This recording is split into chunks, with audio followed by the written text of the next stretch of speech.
Yo, what's going on, Arkansas Razorback fans? Welcome to Hogvillenet YouTube. I'm Hudson. I hope you guys, let me turn my microphone up here. There we go. Let's get that up. Turn the mic up. Just got to touch the little button there. Hope you guys are doing well. Remember to like the video, share the content, and subscribe if you haven't already. Hogville.net, wonderful place to go to check out all the free content, free access to a public message board, everything you want. All you got to do is create a quick account if you haven't already, and you're well on your way. So I did a live stream on the other YouTube channel, Tuss Talk with Ty, discussing my too early pick, or win-loss record, rather, for Arkansas. What, you know, if the good outshines everything else with this team, what does that look like? And do I think they can get there? And I do think they can get there. I picked 9-3 with 10 wins absolutely being on the table with a bowl win. You know, first 10-win season you've had in a minute, you know, and that'd be really special, right? So I thought about, well, you know what? Yeah, I picked them 9-3, but I didn't talk about the bad and the ugly on that live stream over on Tuss Talk. So I figured I'd do that here on Hogville with you guys. And if you haven't already, feel free, go subscribe and show some love to the Tuss Talk with Ty channel, but also, of course, here as well. But let's talk about the bad and the ugly. If they outshine the good, what happens, and where does that put Arkansas in the win-loss category? So again, I want to start by saying I feel pretty firm about my 9 wins, or my 9-win prediction. Now that could change. Remember, for those of you who followed me long enough, I always do an official preseason pick the week that Arkansas starts preparation for their first game. This year that'll be Cincinnati. So that Monday, I'll have my official pick. But let's do this. Let's talk about the red flags for Razorback football in 2022. What are they? Well, number 4, and I'll give you just a brief.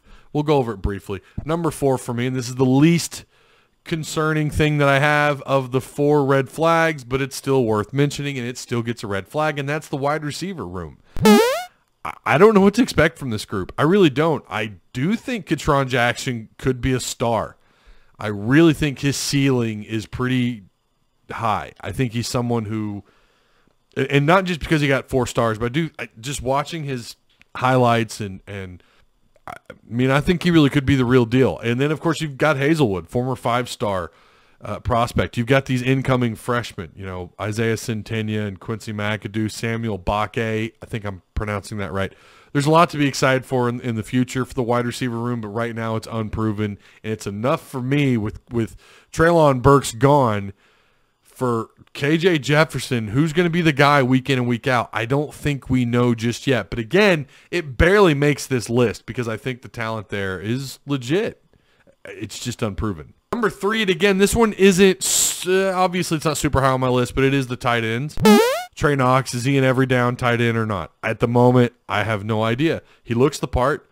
We know as a receiver, he should be great. As a receiving tight end, he ought to be a fantastic check down target, you know, but is he going to be an every down tight end? Is it a dead giveaway when he's coming off the field and they're bringing in backs or somebody else, another big hulking, more physical, better blocking tight end? Is that going to be a dead giveaway about what's going to happen on this next play? Okay, they're clearly going to run the ball out of the RPO or whatever. I don't know. The tight end room has me somewhat concerned, and I think the staff is showing us that they too realize what's going on there, because if you look at this 2023 recruiting class, you've got 3 4-star tight ends. Not all of those guys are going to be tight ends when they get here, but regardless, you could I think the writing is on the wall. They too understand that the tight end room needs a little boost, and they're getting that in this upcoming class. For this year, it's a red flag.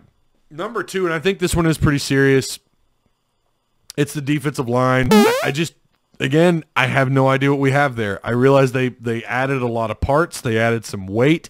They added some 290, 300-pounder interior guys, a couple of some Russian players, you know, some guys that can work the outside, defensive ends and whatnot. I just don't know.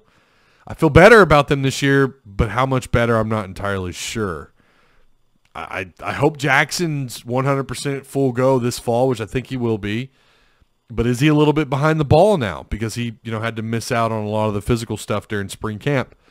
Just so many questions with the defensive line. Number one, I know some people, when you talk about the offensive line, they're like, Bataille, you've got 4 out of your 5 coming back. True. What the hell's going on at left tackle? Is Luke Jones, who I think most of his college career, no matter whether it was Notre Dame or if it was here, he was lining up and practicing as an interior offensive lineman. They're going to split him out or they're going to move him out to left tackle. I mean, is that his natural position? I don't know. But I kind of always got the vibe, especially when he got to Fayetteville, he was going to be an interior offensive lineman, and now they're moving him outside to left tackle. I've even heard there are rumors that Tykees Crawford might get some time out there, and I don't know that that's necessarily 100% true, but you've got Dalton Wagner back at right tackle. So now Crawford, who is a talented player and I think is a natural right tackle, but is he going to get moved over there as well? Is he going to be a backup? There's so many other names that we could go over. You got some of these incoming freshmen that were big time, highly recruited players. Are they gonna get some time as backups over there? And that's also concerning because you're talking about freshmen. What the hell's going on at left tackle? I think it's a big question mark. We saw them kind of experiment a little bit through spring camp, or at least that was the word on the street. What's really going on over there? I don't know. But those are my flags. Again, that was wide receivers. What's going on at tight end? Is Trey Knox an every down tight end? Defensive line and left tackle. Appreciate you guys watching. Again, remember to like, share, and subscribe. Woo pig. And until next time, go Hawks.